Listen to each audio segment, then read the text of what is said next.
കൊണ്ട് ഇത് വേറിട്ട ലെവൽ എന്ന് പറയിപ്പിച്ച, തന്റെ അഭിനയം എന്ന് പറയിപ്പിച്ച നമ്മുടെ പ്രിയപ്പെട്ട ധ്യാൻ ശ്രീനിവാസൻ പ്രേക്ഷകരുടെ അഭിപ്രായത്തെക്കുറിച്ച്, നിരൂപകരുടെ അഭിപ്രായത്തെക്കുറിച്ച്. അവർക്ക് ഉണ്ണിക്ക് 5 ലക്ഷം കൊടുത്തു.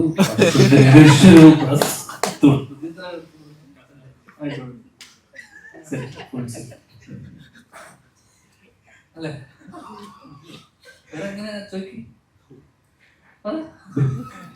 അല്ല, ധ്യാൻ എപ്പോഴും ആരെയും കളിയാക്കാറില്ല. ഇപ്പൊ സിനിമയെ ആര് കളിയാക്കിയാലും, ധ്യാനിന്റെ സിനിമകളെ കളിയാക്കിയാലും ധ്യാൻ ആരെയും തിരിച്ചങ്ങനെ എല്ലാരും സംശയം അതാണ്. അല്ല, അവരൊന്നും അങ്ങനെ ചെയ്യില്ല. നിനക്കൊക്കെ സംശയമുണ്ട്, അജ്മലുണ്ടായില്ലേ അങ്ങനെ പറഞ്ഞപ്പോ ഇല്ലേ? അവരൊന്നും അങ്ങനെ വായിച്ചു വാങ്ങിച്ചിട്ടൊക്കെ ചെയ്യുന്ന ആൾക്കാർ, വളരെ ജെനുവിനായിട്ട് സിനിമയെ റിവ്യൂ ചെയ്യുന്ന ആൾക്കാരാണ്. മനസ്സിലായോ? അവര് ലെവലേശം അതിന് വേണ്ടി ഇത് കൂട്ടുവെക്കൂല. ആദ്യമായിട്ട് ഒരാള് സിനിമ നല്ലത് അല്ല, എന്തായാലും ഫസ്റ്റ് ദിവസം തന്നെ ഇവര് പോയി സിനിമ, നമ്മുടെ സിനിമകൾ എന്തായാലും കാണും. പക്ഷെ ഒന്നടങ്കം നല്ലത് പറഞ്ഞത് എനിക്കൊന്ന്, പ്രത്യേകിച്ച് ഉണ്ണിയും കോക്കും ഇപ്പോഴത്തെ മെയിൻ സ്ട്രീം റിവ്യൂസില് മെയിൻ ആയിട്ടുള്ള 2 ആൾക്കാരാണ്. അപ്പൊ അവർക്ക് 2 പേർക്കും സിനിമ ഇഷ്ടപ്പെട്ടെന്ന് പറയുമ്പോൾ ഇവരുടെ റിവ്യൂ കാണുന്ന ഒരുപാട് ലക്ഷം ആൾക്കാരുണ്ട്. ആ ലക്ഷത്തിന് 50,000 അല്ലെങ്കിൽ അതിന് പകുതി ആൾക്കാർ തിയേറ്ററിൽ പോയിട്ട് ഇവരെ ഫോളോ ചെയ്യുന്ന എത്രയോ ആൾക്കാരുണ്ടല്ലോ. അല്ല, കുറച്ചു പേരെ സിനിമ ഉണ്ടാക്കാൻ നമുക്ക് വലിയ ഉപകാരമായിരിക്കും. കാരണം ഓണം കഴിഞ്ഞ് നിൽക്കുന്ന ഒരു സമയമാണ്. അപ്പോൾ ഓണം കഴിഞ്ഞ് നിൽക്കുമ്പോഴുള്ള റിലീസ് എന്ന് പറയുമ്പോൾ സ്വാഭാവികമായിട്ടും ഒരു ചെറിയൊരു ഡൾ ഫേസ് ഉണ്ട്. കാരണം തിയേറ്ററിലേക്ക് ആൾക്കാർ വരുന്നത്, ഫാമിലിയൊക്കെ വരുന്നത് ചിലപ്പോൾ കുറയാനുള്ള സാധ്യതയുണ്ട്.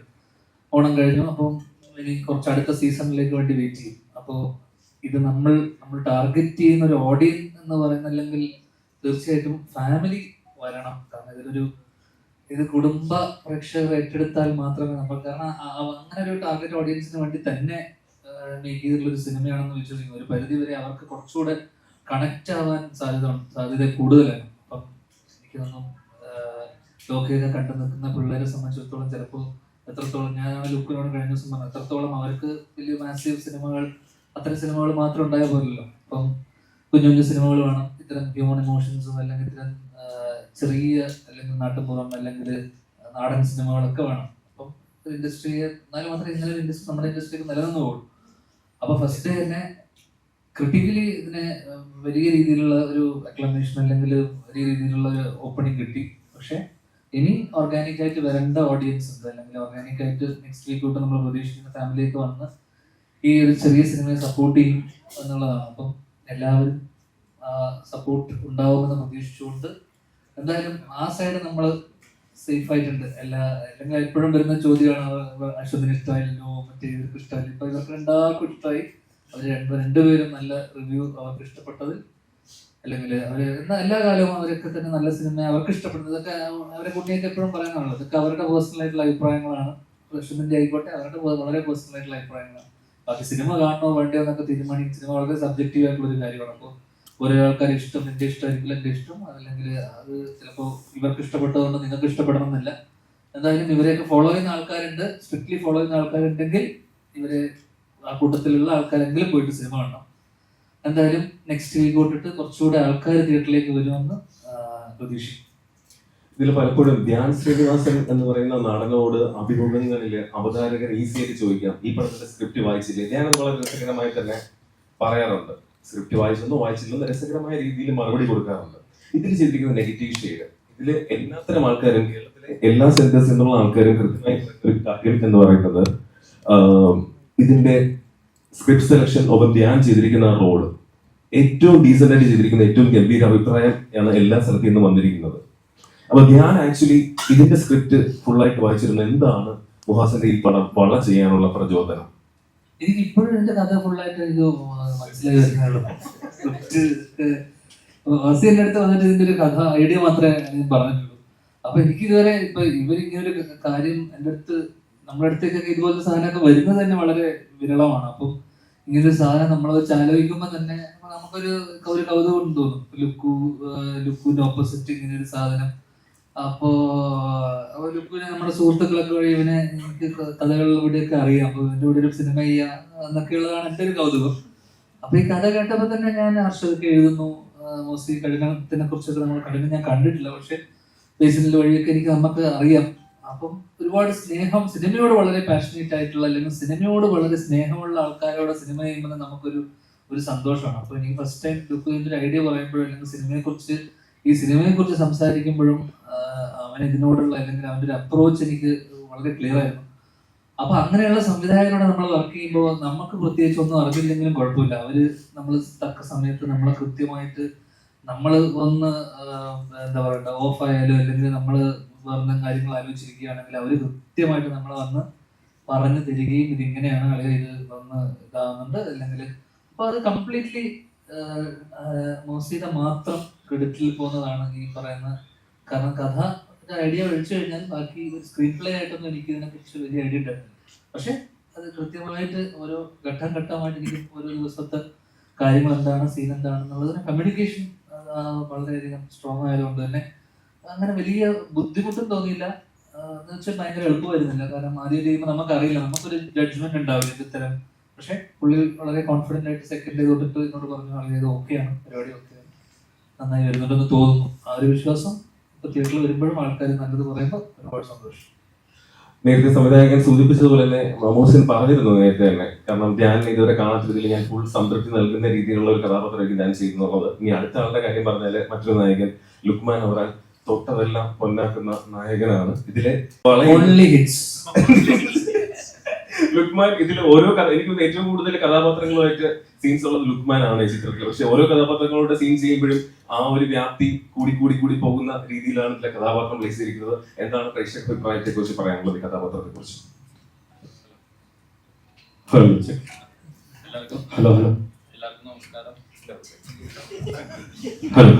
എല്ലാവർക്കും നമസ്കാരം.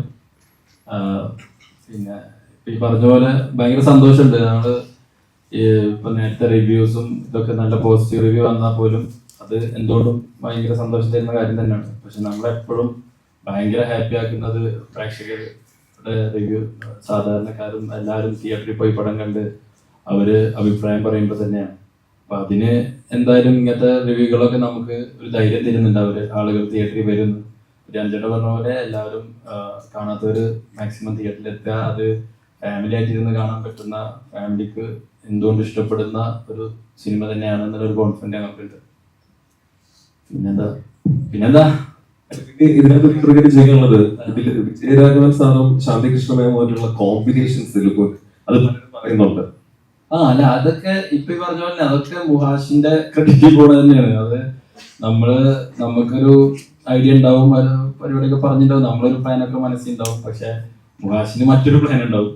അപ്പോ അതായിരിക്കും അവിടെ എക്സിക്യൂട്ട് ചെയ്യുക. അപ്പോൾ അങ്ങനത്തെ ഡയറക്ടേഴ്സിന്റെ കൂടെ വർക്ക് ചെയ്യുമ്പോഴാണ് എപ്പോഴും ഒരു നല്ല ആക്ടർ ഉണ്ടാവണമെന്ന് എനിക്ക് തോന്നിയിട്ടുണ്ട്. നല്ല ഡയറക്ടേഴ്സിന്റെ കൂടെ വർക്ക് ചെയ്യുമ്പോൾ മറ്റത് നമ്മൾ തന്നെ ആവും. നമ്മളല്ലാതെ ഒരാളായിട്ട് വരുന്നുണ്ടെങ്കിൽ അവര് നമ്മളെ മോൾഡ് ചെയ്ത് അല്ലെങ്കിൽ അത് വേണ്ടത് സ്ഥിരം ചെയ്യണല്ലേ, ഇത് ഒന്ന് മാറ്റി ഇങ്ങനെ പിടിച്ചു നോക്കുക അങ്ങനെയൊക്കെ പറയുമ്പോൾ നമ്മൾ പുതിയൊരാളായിട്ട് നമുക്ക് തോന്നും. അത് ഡയറക്ടർക്കാണ് ഫുൾ ക്രെഡിറ്റ്. ബാക്കി ലുക്കിനോടുള്ള നിങ്ങളുടെ ചോദ്യങ്ങളാവും. അതിനു മുമ്പ് നമ്മുടെ നായകന്മാർ ഇവിടെ ഉണ്ട്. ഈ പൊണ്ണാക്കുന്ന നായിക ആസാദി എന്ന് പറഞ്ഞൊരു സിനിമയിൽ ഗംഭീര പ്രകടനം കാഴ്ചവെച്ച് നിങ്ങൾക്ക് താരങ്ങളുടെ ശബ്ദ സാന്നിധ്യമായ ഒപ്പം ഇപ്പം അഭിനേത്രിയായി തിളങ്ങി നിൽക്കുന്ന രവീണ രവി. വളരെ പൊല്ലാപ്പെല്ലാം ഉണ്ടാക്കിയത് രവീണയാണ്.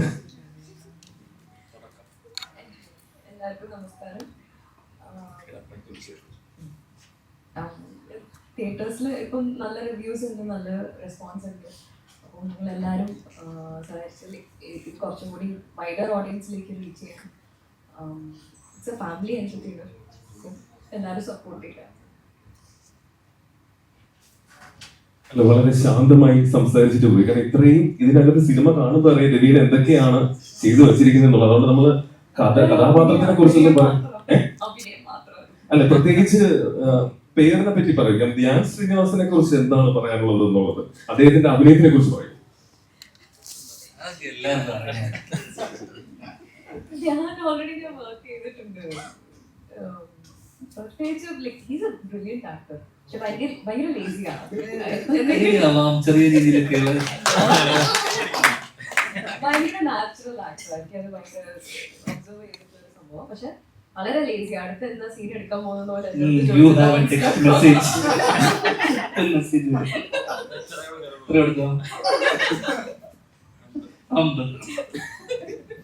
നല്ലത് പറയുന്നത് എല്ലാവർക്കും ഉണ്ട്. ഫണ്ണായിരുന്നു. ശരി, ഷീതലിന്റെ ഏറ്റവും വലിയൊരു പ്രാധാന്യമുള്ള ദിവസമായിരുന്നു തന്റെ പിറന്നാൾ ദിനത്തിലാണ് തന്റെ ചിത്രവും റിലീസായത്. വളയെ കുറിച്ച് എന്താണ് പറയുന്നത് പ്രേക്ഷകരുടെ അഭിപ്രായത്തെ കുറിച്ച്? ഹായ്, എൻ്റെ പേര് ശീതൽ. ഗോളമാണ് എൻ്റെ ഫസ്റ്റ് ഫിലിം. അത് ഞാൻ തെക്ക് വടക്ക് ചെയ്തായിരുന്നു. പക്ഷെ ഒരു ഫുൾ ലീഡായിട്ട് വരുന്ന എൻ്റെ ഫസ്റ്റ് ഫിലിമാണ് വള ഈസ് ഓൾവേസ് സ്പെഷ്യൽ. നേരത്തെ പറഞ്ഞ മാതിരി എനിക്ക് ഈ ബർത്ത്ഡേയുടെ അന്ന് തന്നെ എനിക്ക് ഒരു നല്ല റിലീസ് കിട്ടാന്ന് പറഞ്ഞ ഭയങ്കര കാര്യമാണ്. പിന്നെ താങ്ക്സ് ടു മ്യൂസിക്ക എന്നെ ഓഡിഷൻ ചെയ്തിട്ടാണ് ഈ സിനിമയിൽ കയറുന്നത്. 3 പാട്ടും ഗോളായിക്കോട്ടെ, തെക്ക് വടക്കായിട്ട്, വള ആയിക്കോട്ടെ, എനിക്ക് ഓഡിഷൻ വഴിയാണ് ഞാൻ കയറിയത്.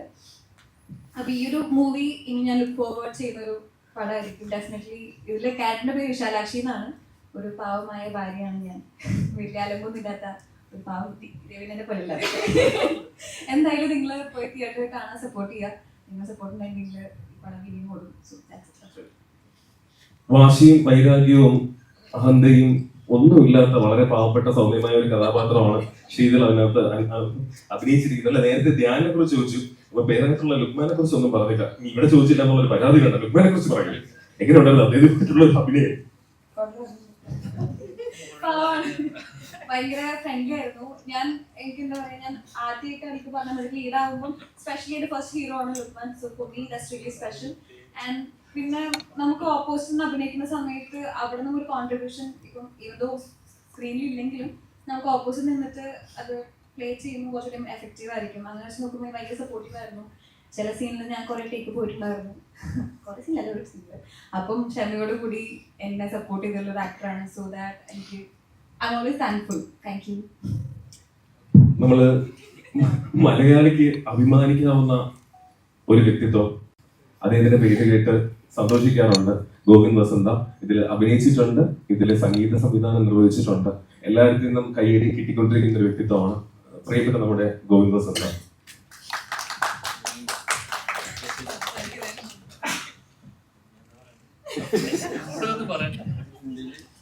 അല്ല, എല്ലാവരും ഞെട്ടിയിരിക്കുന്ന സംഭവം വെച്ചാൽ ഇത്രയും നാൾ ഇത്രയും കോൺടാക്ട് ഉണ്ടായിരുന്നിട്ട് ഗോവിന്ദ് സ്ക്രീനിന്റെ മുമ്പിൽ വന്നിട്ടില്ല. പക്ഷെ ഇത് ആദ്യമായിട്ട് സ്ക്രീനിൽ വന്നിരിക്കുന്നു. അത് പ്രേക്ഷകര് കാണട്ടെ എന്താണ് ചെയ്തിരിക്കുന്നത്. അതും വളരെ നീറ്റ് പെർഫോമൻസ് ആയിട്ട് ചെയ്തിരിക്കുന്നു. അങ്ങനെ അഭിനയിക്കാനുള്ള ഒരു മനസ്സ് നേരത്തെ ഉണ്ടായിരുന്നു. എപ്പോഴെങ്കിലും തോന്നിയിട്ടുണ്ടോ അഭിനയിക്കണം? ഇല്ല, അഭിനയിക്കണം തോന്നിയിട്ടില്ല. അങ്ങനെ കോണ്ടാക്ടിന്റെ ഹലോ വയർലെസ് കട്ടാണെന്നാണ് തോന്നുന്നത്.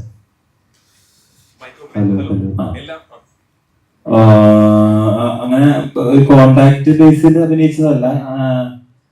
എനിക്ക് അഭിനയിക്കാൻ താല്പര്യമില്ലാത്തതാണ്. ഭാഷന് വളരെ ക്ലോസ് ഫ്രണ്ടാണ് എൻ്റെ. അങ്ങനെ കൊണ്ട് മാത്രമാണ് പടത്തിലെ ഞാൻ ക്യാരക്ടർ എന്താണെന്ന് കേട്ട് അഭിനയിച്ചത്. അങ്ങനത്തെ ഒരു പരിപാടിയല്ല ഇത്. ഒരു once in a blue moon പരിപാടിയാണ്.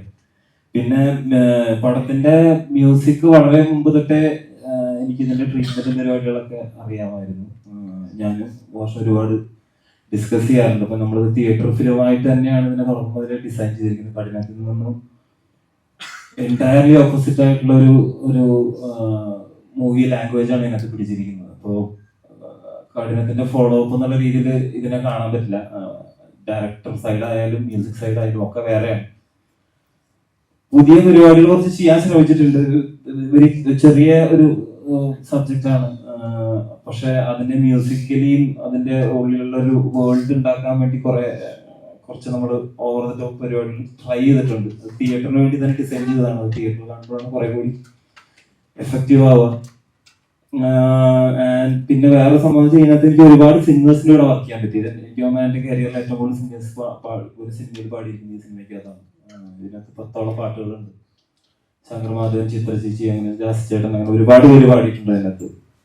അപ്പൊ I am very proud of this album. ഒരുപാട് ആർട്ടിസ്റ്റുകൾ ഒരുപാട് ഈ പടത്തിനകത്ത് വർക്ക് ചെയ്തിട്ടുണ്ട്. കാസ്റ്റ് ആയാലും മ്യൂസിക് ആയാലും ഒരുപാട്.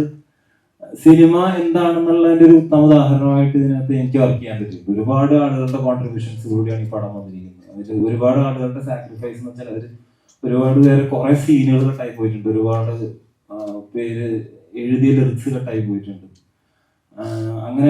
അങ്ങനെ ഒരുപാട് വേണ്ടാന്നൊക്കെ ഉണ്ടെന്നുണ്ട് നമുക്ക്. പക്ഷെ അതൊക്കെ ഈ പ്രോസസ്സിന്റെ ഭാഗമാണെന്ന് വിശ്വസിക്കുന്ന ഒരുപാട് പേര് കൂടെയുള്ളതുകൊണ്ട് നടന്നൊരു പടമാണ്. എല്ലാവരും തിയേറ്ററിൽ പോയി കാണണം. എല്ലാ നല്ല സിനിമകൾക്കും ഒരു ചാൻസ് കൊടുക്കണം. Thank you. അപ്പൊ ഒരു കാര്യം ഗോതിനോട് ചോദിക്കാനുള്ളത്, പലപ്പോഴും ഇപ്പൊ സംഗീത മേഖലയിൽ ഇത്രയും പ്രഗത്ഭനായി നിന്ന് ഇന്ത്യ തന്നെ അറിയപ്പെടുന്നു, ലോകം തന്നെ അറിയപ്പെടുന്നു, പക്ഷെ ഇതിനകത്ത് അഭിനയത്തിലേക്ക് വരുമ്പോഴേക്കും ആ ഒരു ചെറിയൊരു പാളിച്ച വന്നാൽ പലയിടത്തു നിന്നും വരും. അപ്പം ഈ ഒരു അഭിനയ മേഖലയിലേക്ക് ഇറങ്ങാൻ നേരത്ത് ഒരു ടെൻഷൻ ഉണ്ടായിരുന്നോ? ആരായിരുന്നു പ്രചോദനം? തോമസ് ഷെൽബി ആണ് ഒരു big fan of Thomas Shelby. അതായത് നമുക്ക് ആക്ടറിന്റെ ഒരു ചെറിയൊരു ഡയറക്ഷൻ അതുപോലെ ഒന്നാണ്.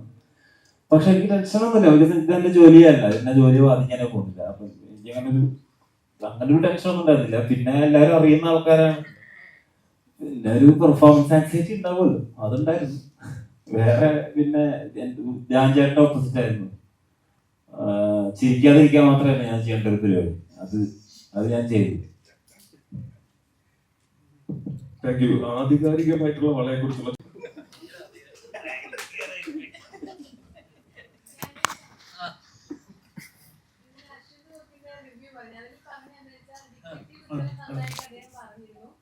അതിനുശേഷം ഒരു നല്ല ഡയറക്ടറുടെ കയ്യിൽ കിട്ടിയ എത്രത്തോളം ധ്യാൻ ശ്രീനിവാസിന് പെർഫോം ചെയ്യാൻ പറ്റുമെന്നുള്ളത് ഈ സിനിമയിലൂടെ തെളിയിച്ചതാണ്. അപ്പൊ ആദ്യം റിവ്യൂ കേട്ടപ്പോ ഇങ്ങനെയൊക്കെ പറഞ്ഞപ്പോ എന്താ ധ്യാൻ ചെയ്യുന്ന ആദ്യം തോന്നിയത്? എന്താ തോന്നുന്നത്? അല്ല, ഒരു നല്ല ഡയറക്ടറുടെ കയ്യിൽ കിട്ടുമ്പോഴാണ് നമ്മളെപ്പോഴും അതല്ലേ പറയുന്നത്. ഇപ്പൊ നേരത്തെ ലുക്ക് പറഞ്ഞു, നമ്മള് only as good as director. ഞാൻ എപ്പോഴും പറഞ്ഞു, I am only as good as my director. അതിവിടെ ഇരിക്കുന്ന എല്ലാവരും ഇപ്പൊ മോശം എന്താണോ പറഞ്ഞിട്ടില്ല, ഞാൻ കാരണം അവരെല്ലാവരും ഞാൻ കോമ്പിനേഷൻ ചെയ്തോളം വെച്ചിട്ട് ബാക്കിലായിട്ട് കോമ്പിനേഷൻ അതിൽ നമ്മളൊക്കെ ചെയ്തിട്ടുള്ളത് മോശയുടെ കൺവീഷൻ അല്ലെങ്കിൽ മോശം എന്താണോ പറഞ്ഞിട്ടുള്ളത് ഫോളോ ചെയ്യാന്നുള്ളത് മാത്രമേ ഉള്ളൂ. അപ്പം നല്ല പണി അറിയാവുന്ന ആൾക്കാരോട് നമ്മൾ ജോലി ചെയ്യുമ്പോൾ ആസ് ആക്ടേഴ്സ് നമുക്കും വളരെയധികം ഗുണം ചെയ്യും. നമ്മളെ അവര് കൃത്യമായിട്ട് നമ്മളെ എവിടെയൊക്കെ പാളിച്ചകളുണ്ട്, നേരത്തെ ലുക്ക് പറഞ്ഞു, ഇത് നീ അത് ചെയ്യണ്ട, ഇത് നീ അത് ചെയ്തിട്ടുണ്ട്, ഇത് വേണ്ട, ഇത് റിപ്പീറ്റ് ആവുന്നു, ഇത്തരം കാര്യങ്ങൾ നമ്മൾ നിരന്തരമായി നമ്മളെ ഫീഡ് ചെയ്യുകയും നമ്മളെ പറഞ്ഞു തരികയും ചെയ്യുമ്പോൾ നമുക്ക് കാരണം ഇതിപ്പോ നിത്യാഭ്യാസമാണ് എന്നെ സംബന്ധിച്ചിടത്തോളം. എല്ലാ ദിവസവും ചെയ്യുന്ന ഒരു കാര്യം ചെയ്തു പോവുക. അപ്പോൾ ചില സ്ഥലങ്ങളിൽ കൂടുതൽ പണിയെടുക്കേണ്ട സ്ഥലം നമ്മൾ ഫസ്റ്റ് ദിവസം തന്നെ 1-2 ഭാവങ്ങളിൽ ഒതുക്കും. അപ്പൊ അവര് പറയാം എന്ന് പറഞ്ഞു കഴിഞ്ഞാൽ പിന്നെ ത്രൂട്ട് ആ പടത്തിൽ അത് വെച്ചു പിടിക്കും. പക്ഷെ ഇതോടെ നടക്കില്ല എന്ന് എനിക്ക് ഫസ്റ്റ് ദിവസം തന്നെ അദ്ദേഹത്തിന് മനസ്സിലായി. പിന്നെ ഉഴപ്പാൻ പറ്റില്ല. അപ്പൊ പിന്നെ അതുകൊണ്ട് പിന്നെ അങ്ങനെ ഉഴപ്പ് ചെയ്യേണ്ട ഒരു ക്യാരക്ടർ വരുന്നില്ല. അപ്പൊ അതിന് വേണ്ടിയിട്ടായിട്ട് പ്രത്യേകിച്ച് തയ്യാറെടുപ്പൊന്നും ഉണ്ടായിരുന്നില്ല. നമ്മൾ സംസാരിക്കുക എന്നുള്ളതാണ്, നമ്മൾ നിരന്തരമായിട്ട് ഡയറക്ടറുമായിട്ട് സംസാരിക്കുക എന്നുള്ളതാണ്. അശ്വിന് പിന്നെ ഞാൻ പലപ്പോഴും പറഞ്ഞിട്ടുണ്ട്, നമ്മുടെ നല്ലത് പറയും, നല്ല സിനിമകൾ വരുന്ന സമയത്ത് നല്ലത് പറയും. പുള്ളിക്കൊക്കെ ഞാൻ പറഞ്ഞല്ലോ, ഇത് അവരുടെ പേഴ്സണൽ ആയിട്ടുള്ള ഇഷ്ടങ്ങളും അവർക്ക് ചില സിനിമകൾ നല്ലത് തോന്നുന്നത് നല്ലത് തോന്നി നല്ലത് പറഞ്ഞു. ഇപ്പോൾ ഉജ്ജ്വലം കഴിഞ്ഞപ്പോൾ എന്നെ വിളിച്ചിരുന്നു, ഇഷ്ടമായിരുന്നു പറഞ്ഞു. ഇത് കഴിഞ്ഞിട്ട് എന്നെ വിളിച്ചില്ല. അപ്പൊ നമ്മൾ കുറച്ചായി സംസാരിച്ചിട്ട്, പക്ഷെ നാളെ വേറെ മോശം പറയുമ്പോൾ ഇതിനേക്കാളും മോശം പറയും. അത്രേ ഉള്ളൂ, അങ്ങനെ ഉണ്ടാവും. ഇല്ല, പുള്ളി അയർലൻഡിൽ ഒരു ഷോന് പോയി, അവിടെ ഇല്ല. ധ്യാൻ ചേട്ടാ, നിങ്ങൾ തമ്മിലുള്ള കോമ്പിനേഷൻ ഫൈറ്റ് ആണല്ലോ ഏറ്റവും ഹൈലൈറ്റ് ആയിട്ട് നിൽക്കുന്നത്. അതിന് എത്രത്തോളം എഫേർട്ട് ഉണ്ടായിരുന്നു? അതിനുള്ള എഫേർട്ട് എന്റെ കൈ പോയത് അങ്ങനെയല്ലേ. കഴിഞ്ഞ വർഷം മറ്റേ ഇതിനൊക്കെ ബാഡ് ബോയ്സിനൊക്കെ വരുമ്പോ ഞാൻ പാസ്റ്റർ ഇട്ട് വന്നല്ലോ, അത് ഇവനെ അടിച്ചടിച്ചത് കൈകളാണ്. ആ സമയം ജിംഖാന കഴിഞ്ഞിട്ട് വരുന്ന വഴിയായിരുന്നു. അപ്പൊ അപ്പൊ അതിനകത്ത് മാഷായിരുന്നല്ലേ, അതിനകത്ത് എന്തോ ഒരു ദേഷ്യം ആരോടോ തീർക്കാനുണ്ടായത് എന്റെ നെഞ്ചത്താണ് തീർത്തത്. ഞാൻ ഒരുപാട് വലിയ വില കൊടുക്കേണ്ടി വന്നു. ഒന്ന് ആ സമയം മലയാള സിനിമ ഒന്ന് ചെറുങ്ങനെ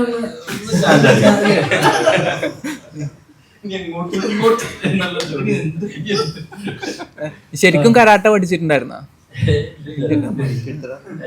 കരാട്ടക്കാരൊന്നും ഇങ്ങനൊന്നും അടിക്കൂല, അവർക്ക് ടൈമിംഗ് ഉണ്ടാവും. കരാട്ടക്കാരൊന്നും ആരും ഉപദ്രവിക്കില്ല, ശരിക്കുള്ള അടിയാ.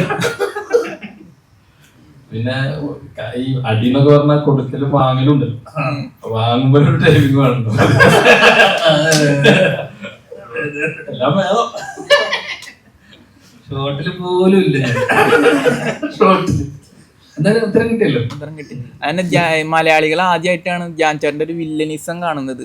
കുറച്ച് സൈക്കോ സ്മൈല് കാര്യങ്ങളൊക്കെ ഉണ്ടായിരുന്നു. അതൊക്കെ അങ്ങനെ ഉണ്ട്. പിന്നെ കാണാൻ തന്നെ ചോദിക്കണ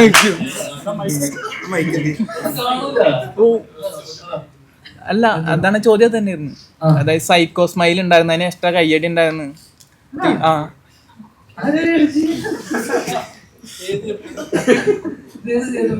ആണോ കാര്യം കാര്യമായിട്ടും കണ്ടല്ലോ. അപ്പൊ അതിനെന്താ ഇപ്പൊ അല്ല അതെ അതിനെ എങ്ങനെ വന്നു എന്നുള്ളതാണ് ചോദിക്കുന്നത്. എങ്ങനെ ഈ വില്ലനിസം എങ്ങനെ കാണിക്കുന്നു എന്നുള്ള ചോദ്യം ആദ്യമായിട്ടാണല്ലോ അത്. ഇത് അറിഞ്ഞിട്ട് ഇപ്പൊ എന്തിനാ എടാ അതൊക്കെ സംവിധായകൻ പറഞ്ഞുതരും.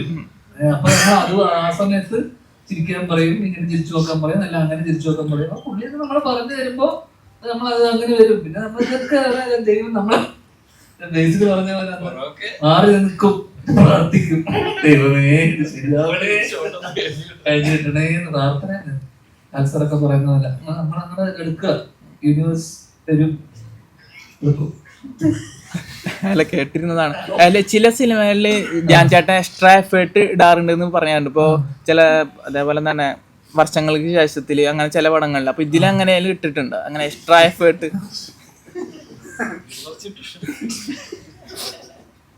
അല്ലല്ല അങ്ങനെ ചോദിച്ചു കഴിഞ്ഞാൽ ഇപ്പൊ ഞാൻ പറഞ്ഞില്ലേ, ഡിപ്പെൻസ് ഓൺ ഞാൻ പറഞ്ഞില്ലേ നമ്മള് ഈ സംവിധായകനുമായിട്ടുള്ള ഇന്ററാക്ഷൻ അല്ലെങ്കിൽ ആ സിനിമ അല്ലെങ്കിൽ അതിന്റെ ഡിപ്പെൻസ് ഓൺ ദ പ്രൊജക്ട് അല്ലെങ്കിൽ മൊത്തത്തിലുള്ള ഇവരുമായിട്ടുള്ള ഞാൻ മനസ്സിലാക്കിയെടുത്തോളം നമുക്കൊരു ഈ സെറ്റിൽ വർക്ക് ചെയ്യുമ്പോൾ നമ്മളൊരു കംഫർട്ടിൽ നിർത്തുക, നമ്മളൊരു കംഫർട്ട് സോൺ ആയിരുന്നു ഈ സിനിമ എല്ലാവരും. പിന്നെ ഈ പ്രോജക്റ്റിന് ഒരു ഗുഡ് വിൽ ഉണ്ട്. എന്തൊക്കെ പറഞ്ഞു കഴിഞ്ഞാൽ തുടക്കം മുതലേ കൈയൊടിഞ്ഞു കാലൊടിഞ്ഞു അതൊക്കെ ഒഴിച്ചു കഴിഞ്ഞാൽ ഈ സിനിമക്ക് ഒരു ഗുഡ് വിൽ ഉള്ളതായിട്ട് എനിക്ക് തോന്നിയിട്ടുണ്ട്.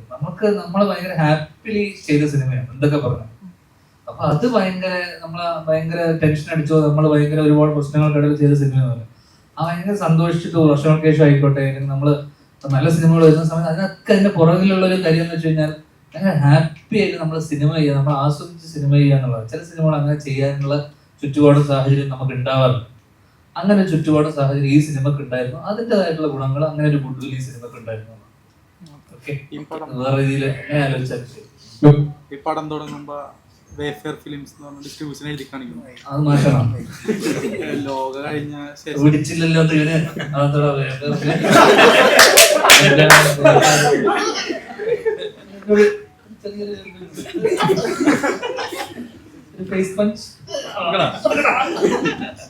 ഇത് പറയുന്നു മസ്താനി നീ ഇവിടെ ഉണ്ടണ്ട, അവളുടെ കൂട്ടുകാരനാണ് നീ എന്നറിയുന്നത് കൊണ്ട് തന്നെ എന്നോട് പലരും ഉണ്ടെന്ന്. സമയം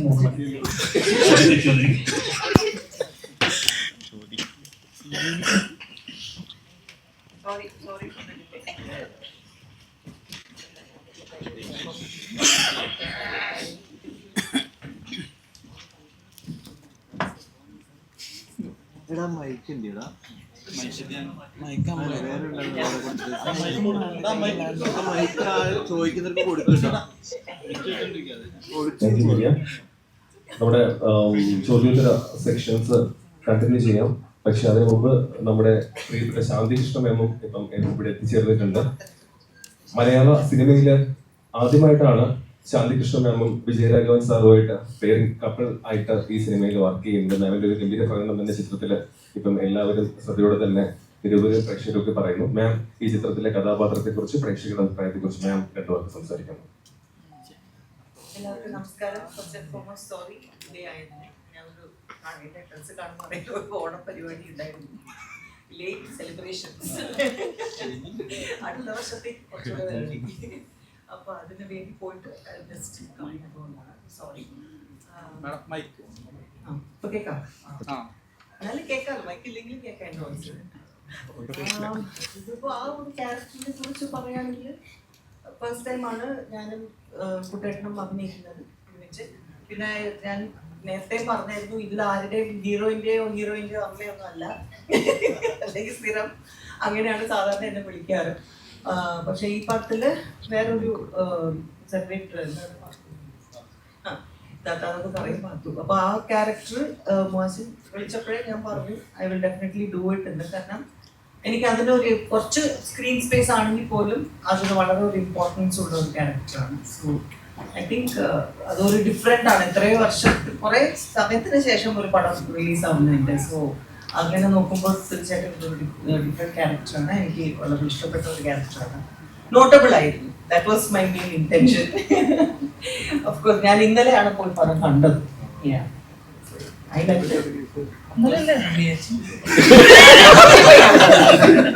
രാത്രി ഞാൻ ഇവിടെ കൂടെ വന്ന് കണ്ടില്ല. ഇന്നലെ രാത്രി 11 o'clock ഷോ പോയി കണ്ടു. ഇപ്പൊ മനസ്സിലായ മലയാളത്തിലാ പറഞ്ഞ. ഓക്കെ, അത്രേ ഉള്ളൂ. വേറെ പ്രത്യേകിച്ചൊന്നും പറയാനില്ല. എന്റെ ചോദ്യം ലുക്മാനോടാണ്. ലുക്ക് പറയാറുണ്ട് മലപ്പുറം ജില്ലയിൽ ചെലുത്തുന്ന പോസ്റ്റർ പോലും ഒട്ടിക്കാത്ത ഒരു സ്ഥലത്തുനിന്ന് വേറെ നായകനായിട്ട് വരുന്ന ചെറിയ ചെറിയ വേഷങ്ങളിലൂടെ ഉണ്ടാകുന്ന സിനിമയിൽ ഒരു പോലീസ് കഥാപാത്രം ചെയ്തു മമ്മൂക്ക കൂട്ടത്തിൽ ചെയ്യുന്നു. അവിടെ തുടങ്ങിയ യാത്രയാണ് ലുക്മാന്റെ പോലീസ് സ്റ്റേഷൻ. ഓള എന്നുള്ള സിനിമയിൽ നായകനായിട്ട് അതും ഒരു സംഘടന പോലീസിന്റെ വേഷത്തിൽ. ഈ യാത്ര എങ്ങനെ നോക്കുന്നു? ലുക്മാൻ എന്നുള്ള നടനെ ലുക്കിന്റെ സുഹൃത്തുക്കളാണോ കണ്ടിട്ട്, അതോ എങ്ങനെയാണ് ഒരു യാത്ര? അതൊന്നിട്ട് പറയാം.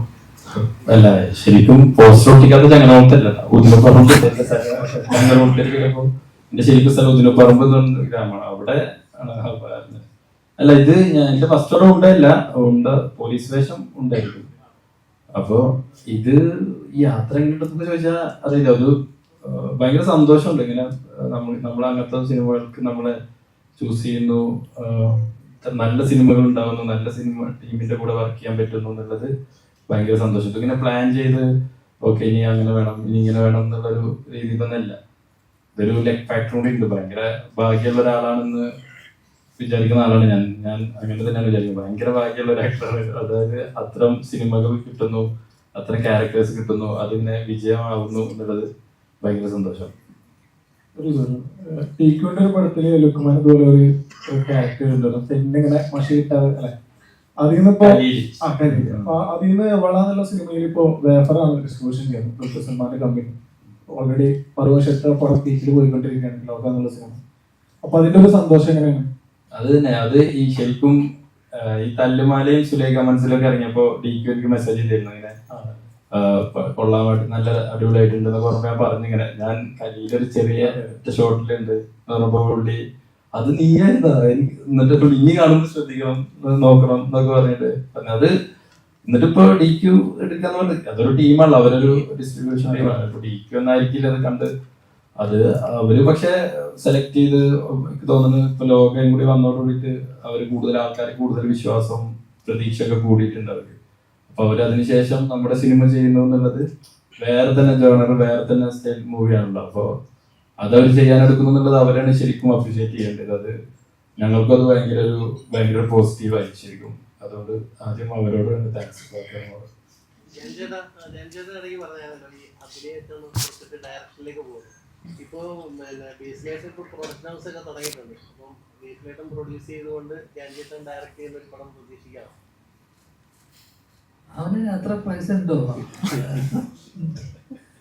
അല്ല അങ്ങനെ അവൻ ഇപ്പൊ ടോവിയും രത്നൊക്കെ ഉള്ള പടം അല്ലേ?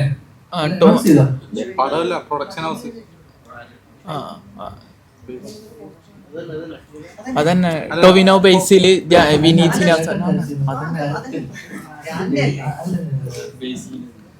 ബേസില് തുടങ്ങിയിട്ടില്ലേ ഉള്ളൂ.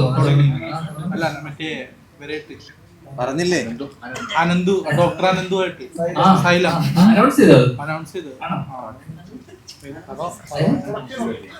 കാസ്റ്റിംഗ് കോളൊക്കെ കിട്ടും. ഓഡിഷൻ അനൗൺസ് ചെയ്ത ഞാൻ അറിഞ്ഞില്ല. അവൻ തുടങ്ങുമ്പോ പറഞ്ഞു, അവസാനം കണ്ടപ്പോ പറഞ്ഞു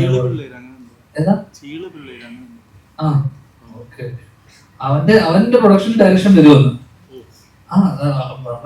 അതിനനുസരിച്ചുള്ള ബജറ്റിൽ ഇതെല്ലാം നമ്മുടെ ഇതൊക്കെ ഒത്തുവരുവാണെങ്കിൽ പിന്നെ തീർച്ചയായിട്ടും. ധ്യാൻ ചേട്ടന്റെ ആക്ടിങ് കമ്മിറ്റ്മെന്റ്സ് ഒക്കെ കഴിഞ്ഞ 2 മാസത്തിൽ കഴിയും ഡയറക്ഷനിലേക്ക് കടക്കാനുള്ള തയ്യാറ്. ഏതാണ്, തിര 2 ആണോ അതോ? അത് തിര 2 ഉണ്ട്. തിര 2 ഉടനെ ഇല്ല, അതിന് മുന്നേ ഒരു സിനിമ കഴിഞ്ഞിട്ട് തിര 2 ഉണ്ടാവും.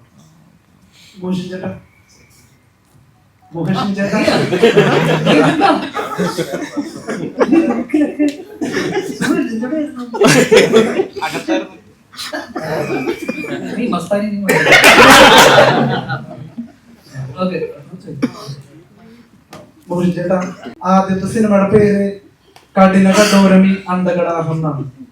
വളരെ കഠിനമാണ് ആ സിനിമയുടെ പേര്. പക്ഷെ രണ്ടാമത്തെ സിനിമയുടെ പേര് വളരെ സിമ്പിൾ ആണ്.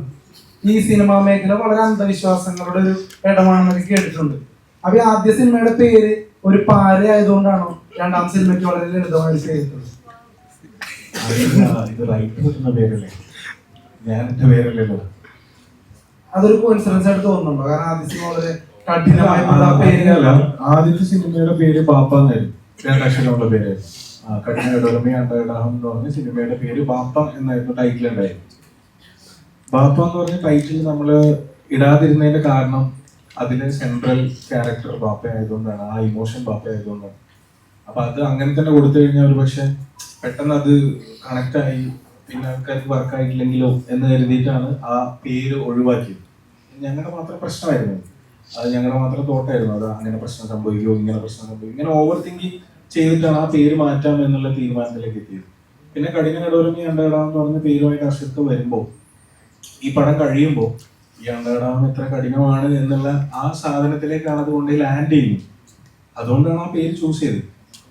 ഇത് വള, ഇതിന് വേറെ പേരൊന്നും നമുക്ക് ഇടാൻ, ഇത് വളയാണ് സെൻട്രൽ ക്യാരക്ടർ. അപ്പൊ അതിൽ തന്നെ പോട്ടെ, അതിലിനി വേറെ സംശയങ്ങളൊന്നും നമുക്ക് വേണ്ട, വളയന മതി എന്നുള്ളതിലേക്ക് എത്തിച്ചേരണം.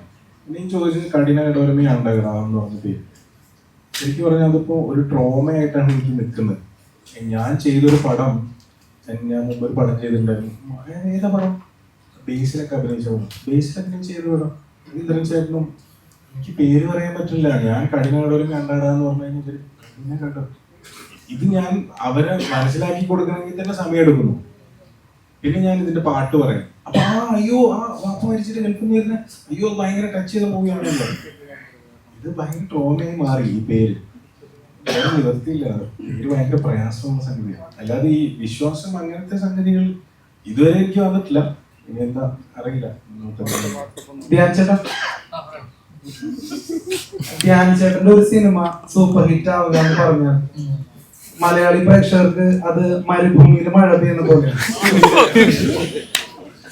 പക്ഷെ ഇപ്പൊ ഇടയ്ക്കിടയ്ക്ക് മഴ പെയ്യുന്നുണ്ട്. ഇനി നമുക്കൊരു മഴക്കാലം തന്നെ പ്രതീക്ഷിക്കാം. എല്ലാ സീസണും പിടിക്കുമല്ലോ. സമ്മർ വരും, വേനൽക്കാലം വരും, മഴക്കാലം വരും, തണുപ്പ് വരും. കാരണം ഇപ്പൊ മഴക്കാലം, ഇപ്പൊ വേനൽ വരും. കാരണം ധ്യാൻ ചേട്ടൻ സിനിമ ഇറങ്ങി കഴിഞ്ഞു കഴിഞ്ഞാല് ആ പടത്തിനെ ഏറികേറ്റുന്നത്, ധ്യാൻ ചേട്ടനെ ഏറികേറ്റുന്ന ആളുകൾ, റിവ്യൂവേഴ്സ്, അശ്വന്തൂക്കെ നല്ല അഭിപ്രായം. സുഹൃത്തുക്കള് അറിയാത്ത ആൾക്കാരാണ്. എനിക്ക് ഇതൊന്നും ബാധിക്കുന്നില്ല, നിനക്ക് ഇതുവരെ മനസ്സിലായിട്ടില്ല. പക്ഷെ നല്ല സിനിമകൾ വന്നു, വളരെ സന്തോഷം, വളരെ സന്തോഷം. അതെ അതെ. അപ്പൊ ചോദിക്കുന്നത് ഇങ്ങനെ, സാധാരണ ആളുകളോട് ചോദിക്കുന്നത് പരാജയങ്ങളെ നിങ്ങൾ എങ്ങനെ നേരിടും എന്നാണ്. ചേട്ടൻ അതൊരു പുത്തരിയല്ല. അപ്പൊ ഞാൻ ചോദിക്കുന്നത് വിജയങ്ങളെ എങ്ങനെ നേരിടുന്നത്.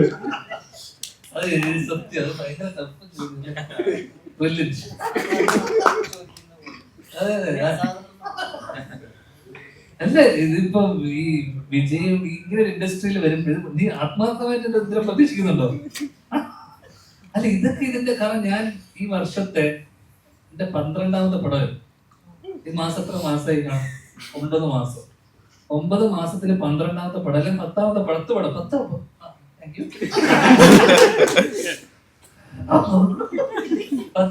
പടമായി. അതിലിപ്പോ പ്രിൻസ്, ഉജ്ജ്വലൻ, പിന്നെ ഏതായിരുന്നു? വളം. പിന്നെ വളം. 3 പടം. 10ല് 3. അപ്പൊ 100ല് കൂട്ടിക്കോ മാർക്ക്. 100ല് 30. Just pass. 28 പാസ്.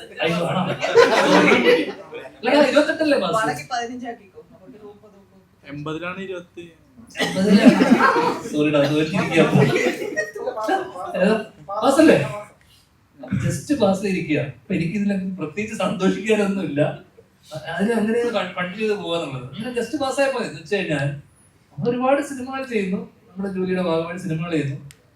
ഞാൻ ഇവരും തമ്മിലൊക്കെ ഒരുപാട് വ്യത്യാസമുണ്ട്. കാരണം ഇവര് വളരെ സിനിമയെ വളരെ സീരിയസ് ആയിട്ട് സിനിമയെ സ്നേഹിക്കുന്ന ആളും എനിക്ക് അത്തരം അതിയായ ഒരു പാഷൻ ഒന്നും സിനിമയോട് ഇല്ലാത്തൊരാളാണ്. വെച്ചാൽ പ്രത്യേകിച്ച് അഭിനയത്തിന്റെ കാര്യത്തിൽ ഞാൻ എടുത്തു പറഞ്ഞിട്ടുണ്ട്. അപ്പൊ അങ്ങനെയുള്ള എനിക്ക് എന്നെ സംബന്ധിച്ചിടത്തോളം ഇത്തരം വിജയങ്ങളൊക്കെ തന്നെ ചെറിയ ചെറിയ സന്തോഷങ്ങൾ തന്നെയാണ്. പക്ഷെ ഇതിന് തുടർന്ന് ഉള്ള പരാജയങ്ങൾ വരാനിരിക്കുന്നുണ്ടല്ലോ. അപ്പൊ അത് കൂടുതൽ സന്തോഷിക്കാനും പറ്റില്ല. കാരണം എനിക്കറിയല്ലോ ഇനി വരാനിരിക്കുന്ന എന്തൊക്കെയാണ്. ഇത് വേനൽക്കാലം വരുമല്ലോ. അതുകൊണ്ട് ഇതിലൊന്നും തന്നെ മതിമറന്ന് ഞാൻ ഒന്നും ആഹ്ലാദിക്കുന്നില്ല. അടുത്ത ആഴ്ച തന്നെ നീ ചോദ്യം മാറ്റി ചോദിക്കുന്നതായിരിക്കും. നീ ചിലപ്പോ എന്നെ വെറുക്കും. അശ്വന്തോക്ക് പറഞ്ഞായിരുന്നേ, ആ. പണി അറിയാവുന്ന ഒരു സംവിധായകന്റെ അടുത്ത് already അവള് ചോദിച്ചില്ല. അതല്ല ചോദ്യം പണി അറിയാവുന്ന ഒരു സംവിധായകന്റെ അടുത്ത് കിട്ടിക്കഴിഞ്ഞാൽ ധ്യാൻ ചേട്ടൻ ഒരു ബ്രില്യന്റ് ആക്ടറാണെന്ന് പറഞ്ഞു. അപ്പൊ ഈ സംവിധായകരെ സെലക്ട് ചെയ്യുന്നത് ധ്യാൻ ചേട്ടൻ തന്നെയാണ്. അപ്പൊ പണി അറിയാവുന്ന സംവിധായകരെ സെലക്ട് ചെയ്തൂടെ? ധ്യാൻ ചേട്ടനും ഒരു സംവിധായകനാണ്. അതുകൊണ്ടാണ് എന്റെ ഉദ്ദേശം ഞാൻ എനിക്ക് ഇതുവരെ മനസ്സിലായിട്ടില്ലേ. നല്ല സിനിമകൾ ചെയ്യാൻ ഒരിക്കലല്ല സിനിമകൾ ചെയ്യാൻ ഇതിനിപ്പോ നല്ലതാണോ ചീത്തയാണോ പറഞ്ഞിട്ടൊന്നുമല്ല നമ്മൾ ഈ സിനിമ ചെയ്യുന്നത്. എനിക്ക് മോശം നമ്മൾ വർക്ക് ചെയ്തിട്ടില്ല. മോശമായിട്ടുള്ള ഒരു അപ്രോച്ച് നമ്മൾ ആദ്യ തവണ കാണുന്ന സമയത്ത് നമ്മൾ ഒരു സിനിമയോടുള്ള അദ്ദേഹത്തിന്റെ ഒരു പാഷൻ, സിനിമ അതൊന്നും പലർക്കും വരുന്ന പലരും ഇതൊക്കെ കാണിക്കും, ഭയങ്കര ആത്മാർത്ഥതയോടെ സിനിമകൾ നിൽക്കും. പിന്നെ വന്ന് 2 ദിവസം കഴിയുമ്പോഴായിരിക്കും അറിയാം ഇവരെ പണിയൊന്നും അറിയില്ല. പലപ്പോഴും നമ്മൾ കാണുന്ന കാഴ്ച ഞാൻ പറയും. പ്രത്യേകിച്ച് പുതുമുഖ സംവിധാനം അവിടെ എത്തുന്ന സമയത്തായിരിക്കും നമ്മൾ അറിയുക പുള്ളി അമ്പനും ബില്ലിനും എടുക്കാത്ത, അല്ലെങ്കിൽ ചിലപ്പോൾ ചില ആൾക്കാർ ഭയങ്കര ഒരു രീതിയിലും അഭിപ്രായങ്ങൾ എടുക്കാത്ത, അല്ലെങ്കിൽ തീരെ ഓപ്പൺ അല്ലാത്ത ആൾക്കാരായിരിക്കും. അപ്പൊ നമുക്ക് ഒരിക്കലും ജഡ്ജ് ചെയ്യാൻ പറ്റില്ല. സിനിമ ഞാൻ പറഞ്ഞില്ല പല ഘട്ടങ്ങളിലായിട്ട് വീണു പോകും. ഇപ്പൊ സ്ക്രിപ്റ്റ് വായിക്കാറില്ല. അല്ല, നല്ല സിനിമകൾ ചെയ്യുന്നത് നല്ലതല്ലേ. ഇപ്പൊ നമുക്ക് എന്ത് പോസിറ്റീവ് ആണ്, എല്ലാവരും നല്ലത് പറയുന്നു. അതിനപ്പോ എന്തിനാണ് അത് കണ്ടിന്യൂ ചെയ്തൂടെ?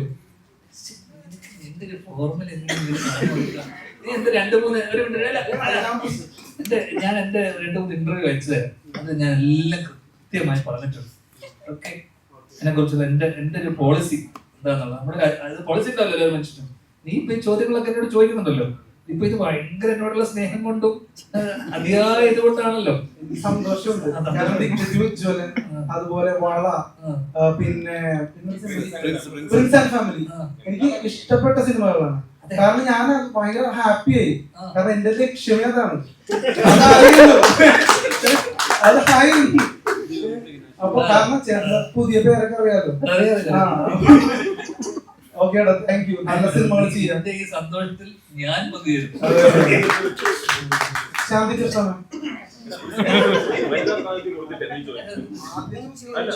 ധ്യാൻചേട്ടനാണ് ഇപ്പൊ മസ്തി വിത്ത് മസ്താൻ എന്നുള്ള പേര് ആയിരുന്നല്ലോ. അല്ല, എന്തുകൊണ്ടായിരിക്കും മസ്താൻ ഔട്ടായി പോയെന്ന് തോന്നുന്നുണ്ട്?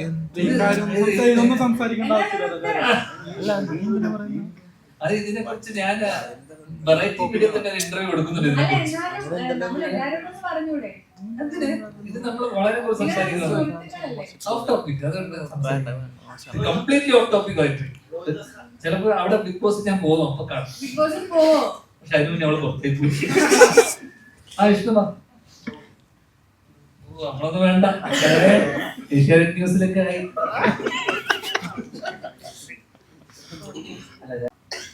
ഇതിലൊരു ഭയങ്കര ഇമ്പോർട്ടന്റ് ആയിട്ടുള്ള ഒരു ഇന്റിമേറ്റ് സീൻ ഉണ്ട്.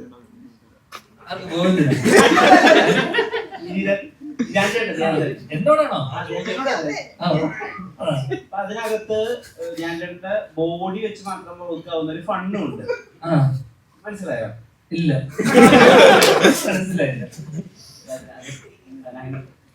ഞാൻ ബോഡി അത്രയും വൈഡ് ആയതുകൊണ്ട് മാത്രം വതുക്കാവുന്ന ഒരു കോമഡി ഉണ്ട്. മാത്രം മനസ്സിലാവുന്ന ഒരു കോമഡിയാണ്. ഇതുവരെ യൂസ് ചെയ്യാത്ത ഒരു അറീന ഞാൻ ചേട്ടനിൽ ഇങ്ങനെ ആളുകൾ കണ്ടെത്തും. ബോഡി ഉള്ളതുകൊണ്ടാണ് സെലക്ട് ചെയ്തത്. നമ്മളിതുവരെ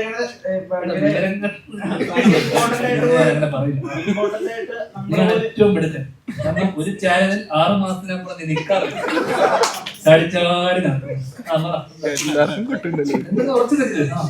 ഞാൻ ചേട്ടൻ ഇതുവരെ അങ്ങനെ ആരും ഉപയോഗിക്കാത്തൊരു സ്പേസ് ഉണ്ടല്ലോ.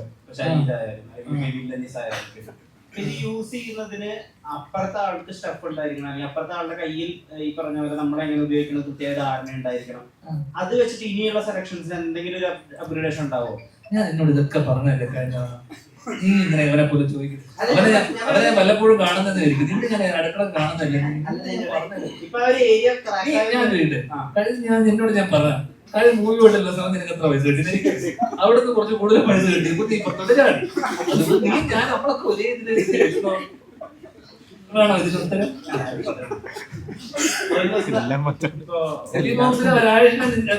ചെറിയ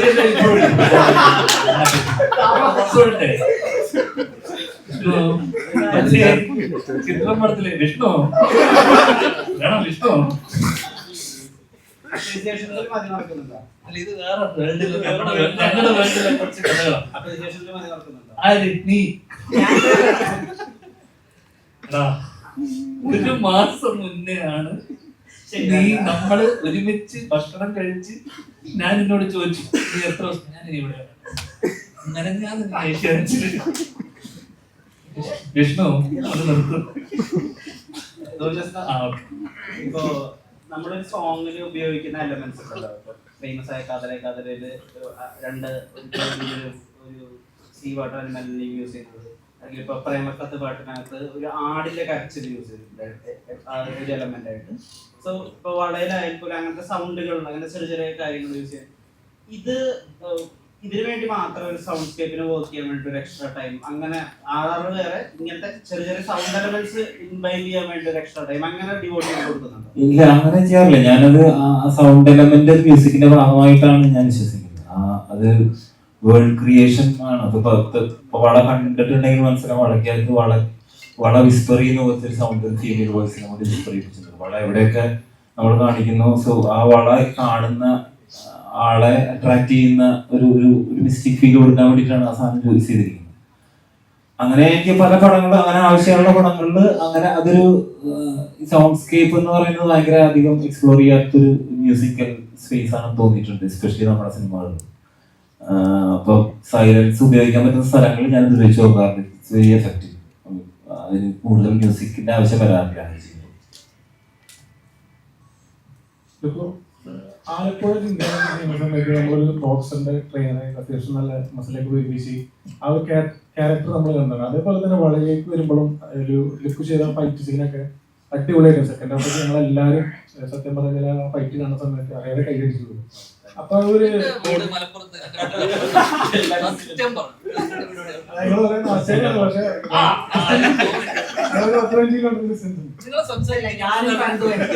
ഇഷ്ടപ്പെട്ടു. അല്ല, അത് പറയാതിരിക്കുന്ന അപ്പൊ അതിന്റെ നമ്മൾ 1.5 വർഷമൊക്കെ പിടിച്ചിട്ട് ചിലപ്പോൾ ട്രെയിൻ ചെയ്തിട്ട് ക്യാരക്ടർ ചെയ്യാൻ. അപ്പൊ ഇങ്ങനെ പെട്ടെന്നാണ് ബാക്ക് ടു ബാക്ക് സിനിമകളും ലുക്കുകൾ വരുന്നുണ്ട്. അപ്പൊ ആ ഒരു ക്യാരക്ടർ തെറ്റെടുക്കുന്ന സമയത്ത് തന്നെ ഒരു ബോഡി ട്രാൻസ്ലേഷൻ അങ്ങനെ സാധാരണ അങ്ങനെ സംഭവിക്കാറില്ല. ഞാൻ സിനിമയിൽ അത്യാവശ്യം സമയം ഉണ്ടാവാറുണ്ട് അടുത്ത സിനിമ വരാൻ. പക്ഷെ ഇത് യാദൃശികമായിട്ട് ഡേറ്റ് ഒക്കെ ഭയങ്കര പ്രശ്നമായപ്പോ നമ്മള് ഷൂട്ടിന്റെ ഇടയിൽ തന്നെ ഈ സിനിമക്ക് വരേണ്ടി വരും എന്നുള്ള സിറ്റുവേഷൻ ഒക്കെ ഉണ്ടായി വളരെ. അപ്പൊ സ്വാഭാവികമായിട്ടും അതിന്റെ ടെൻഷൻ മുഹാഷിനും ഉണ്ടായി, ഞങ്ങൾക്ക് എല്ലാവർക്കും ഉണ്ടായിട്ട്. ആ ലുക്ക് പറ്റില്ല, ആ ലുക്കിലും ഫേസ് ഒക്കെ ഭയങ്കര ഇതായിട്ട് ഇരിക്കുകയാണ്. അപ്പൊ ഈ ക്യാരക്ടറിന് അത് ലുക്ക് എന്ന് രാവിലെ മുഹാഷിനൊക്കെ മെസ്സേജ് ലുക്ക് എന്തൊക്കെ കഴിച്ച് അവിടെ കുറച്ച് പഴം പുഴുങ്ങിയത് കുറച്ച് കൂടുതൽ കഴിക്കുക. കയ്യെ കൂടിഞ്ഞിട്ട് മറ്റേ ഈ വിരല് പൊട്ടിയായിരുന്നു. അപ്പൊ അങ്ങനെയൊക്കെ ഉണ്ടായി. അതല്ല, അതൊന്നും അല്ല ഇതിന്റെ സിനിമ ഈ ക്യാരക്ടർ ആവാൻ വേണ്ടിട്ട് തോന്നുന്നത് ഡയറക്ടർ തരുന്ന നിർദ്ദേശങ്ങൾ തന്നെയാണ് നമ്മളിങ്ങനെ അതിങ്ങനെ ഫോളോ അപ്പ് ചെയ്യും, അത്രേ ഉള്ളൂ. അല്ലാതെ ഇതിനു വേണ്ടിയിട്ട് നേരത്തെ പ്രിപ്പയർ ചെയ്ത് എന്ത് ചെയ്യാം അങ്ങനൊന്നും ആലോചിക്കേണ്ട ഒരു ജോലി അല്ല തോന്നുന്നുണ്ട്. ഹലോ, ഒരു ചോദ്യം ഞാൻ ജയറാമേട്ടൻ ചെന്നൈയിലെ എയർപോർട്ടിൽ വന്നപ്പോ ആ സാധാരണ ജയചേട്ടൻ കാണുന്ന സമയത്തൊക്കെ മുണ്ടു ഷർട്ടാണ് ഏറ്റവും കൂടുതൽ നമ്മളൊരു സെലിബ്രിറ്റി സ്റ്റാറ്റസിൽ കാണാറില്ല. ഒരു സാധാരണ ഒരു നടൻ നടന്നു പോകുന്ന പറഞ്ഞ പോലെ. അപ്പോ നമ്മുടെ നെടുമ്പാശ്ശേരി എയർപോർട്ടിലെ കരിപ്പൂർ എയർപോർട്ടിൽ ഞാൻ ആരെയും കണ്ടിട്ട് ഏതെങ്കിലും മുണ്ടിന്റെ ബ്രാൻഡ് അംബാസഡർ ജാക്സേട്ടനെ കൂട്ടിയിട്ടുണ്ട്. നിങ്ങളെ ബ്രാൻഡ് അംബാസഡർ ആവുമെന്ന് ഞാൻ ഫ്ലൈറ്റിൽ പോകുമ്പോ പാന്റ് ഇട്ടിട്ടാ പോവാ. അതുകൊണ്ട് ആ ഭാഗത്ത് പോകുമ്പോ അല്ല, ജയറാമേട്ടൻ ചെന്നൈ എയർപോർട്ടിൽ നമ്മളെ സാധാരണ ജയറാമേട്ടൻ എപ്പോഴും ജാൻചേട്ടനെ പോലെ മുണ്ട് ഷർട്ടൊക്കെ ഇട്ടിട്ട് എപ്പോഴും പോകും. അപ്പൊ രാമരാജിന്റെ മുതലാളി ജയറാമേട്ടൻ കണ്ടപ്പോ ഞങ്ങളെ ബ്രാൻഡ് അംബാസഡർ ആവുമെന്ന് ചോദിച്ചിട്ടുണ്ടായിരുന്നു. അപ്പൊ അങ്ങനെ ഓണൊക്കെ കഴിഞ്ഞല്ലോ. അപ്പൊ ഞാൻ ആരെങ്കിലും അങ്ങനെ ഒരു ജാൻചേട്ടനോട് അങ്ങനെ ആരെങ്കിലും ചോദിച്ചിട്ടുണ്ടെങ്കിൽ നിങ്ങൾ കൊണ്ടുവരുന്നുള്ളത് ഇഷ്ടം അല്ല. എനിക്കിപ്പോ ആവശ്യത്തിന് പരസ്യമുണ്ട്. ഇവിടെ നിന്റെ ശത്രു ഇല്ലേ?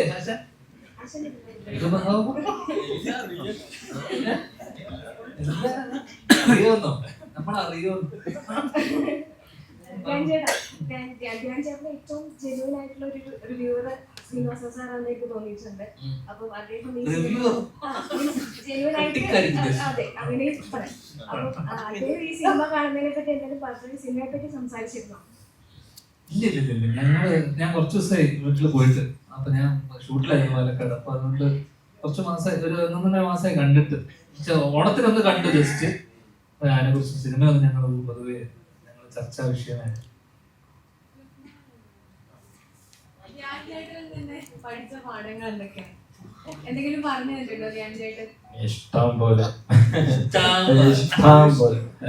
അല്ല ഒന്നുമില്ല.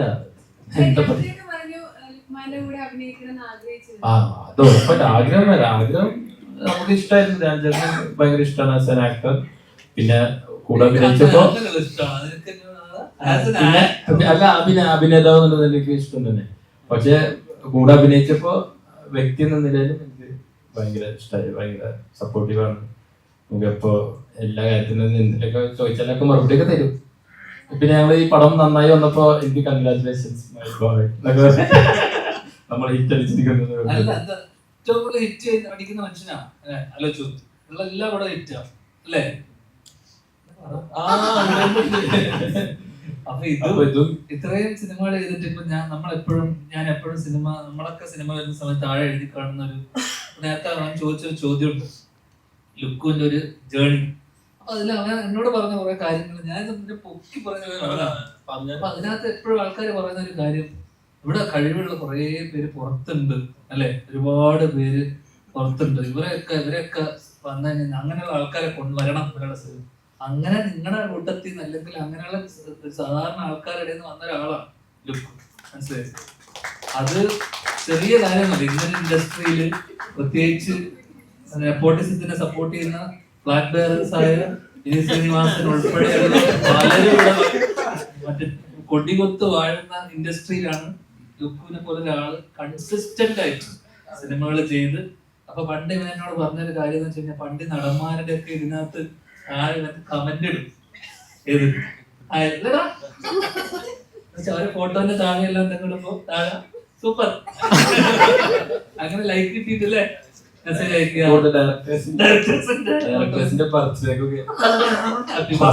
ഹാപ്പി ബർത്ത്ഡേ 12 മണിക്ക് നമ്മൾ പെട്ടെന്ന് റിപ്ലൈ. അപ്പൊ അവിടുന്ന് ആലോചിച്ചു, അവിടുന്നൊക്കെ ശ്രദ്ധ പിടിച്ച് ആൾക്കാരെ സംസാരിച്ച് അങ്ങനെയുള്ള സൗഹൃദങ്ങളിൽ നിന്നും ബന്ധങ്ങളിൽ നിന്നും അല്ലെങ്കിൽ അങ്ങനെയുള്ള കൂട്ടായ്മയിൽ നിന്നുമാണ് ഇവരുടെ സിനിമകളൊക്കെ ഉണ്ടായിട്ടുള്ളത്. മനസ്സിലായില്ലേ? അപ്പൊ അവിടുന്ന് അപ്പൊ എല്ലാരും പറയും നമ്മുടെ കൂട്ടത്തിൽ നിന്ന് ഒരാളില്ല, നമ്മുടെ പുറത്ത് കഴിവുള്ള ഒരാൾ വന്നിട്ട് ഇതിൽ ഹിറ്റ് അടിച്ച് സിനിമ ഈ പറയുന്ന ആൾക്കാരെല്ലാം പോയി സിനിമ കാണുന്നുണ്ടോ? കണ്ടേ? കണ്ടു കുറച്ച് ഇനി കാണും. ശാന്തികൃഷ്ണ അവനെ ഇപ്പൊ കാണുമ്പോ എന്റെ മനസ്സിലൂടെ ഓടുന്നത് മരുഭൂമിയിലെ വെള്ളം മഴയായിരുന്നു. ലാലേട്ടന്റെ പിൻഗാമി എന്നുള്ള സിനിമയിലെ ഒരു താരാട്ടുപാട്ടാണ് വെണ്ണിലാവു ചന്ദനം എന്നുള്ള പാട്ട്. അതുപോലെ ഒരുപാട് നല്ല ഡെപ്ത് ഉള്ള പാട്ടുകളിൽ സിനിമയുടെ ഒരു നിർണായക സമയത്ത് വരുന്ന നല്ല ഡെപ്ത് ഉള്ള പാട്ടുകൾ അഭിനയിക്കാൻ ഭാഗ്യം കിട്ടിയിട്ടുള്ള ഒരാളാണ്.